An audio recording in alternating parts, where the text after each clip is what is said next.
ആലിയ ഭട്ടിന്റെ ഈ ഒരു viral ice face dip നിങ്ങൾ ട്രൈ ചെയ്ത് നോക്കിയിട്ടോ. ഈ ഒരു ഐസ് ഫേഷ്യലിന്റെ ഡൂസ് ആൻഡ് ഡോൺസ് എന്തൊക്കെയാണ്? ഐസ് ബ്ലഡ് വെസൽസിനെ കൺസ്ട്രിക്ട് ചെയ്തിട്ട് നമ്മുടെ ഫേസിലേക്ക് ഒരു സഡൻ റഷ് ഓഫ് ബ്ലഡ് ഉണ്ടാവുന്നുണ്ട്. അതുകൊണ്ടാണ് ഐസിങ് ചെയ്യുമ്പോൾ നമുക്കൊരു ഇൻസ്റ്റന്റ് ഗ്ലോ ലഭിക്കുന്നത്.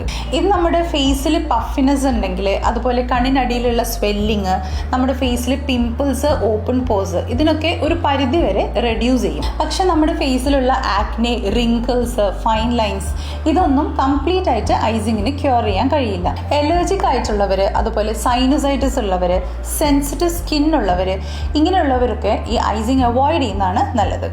ഐസിങ് ചെയ്യുന്നതിന് മുന്നേ ഫേസ് പ്രോപ്പറായിട്ട് ക്ലീൻ ചെയ്യാം.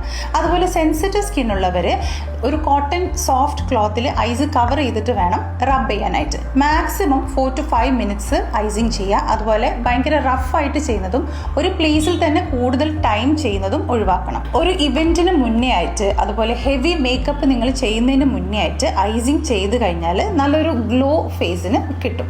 And do follow outletters page for more.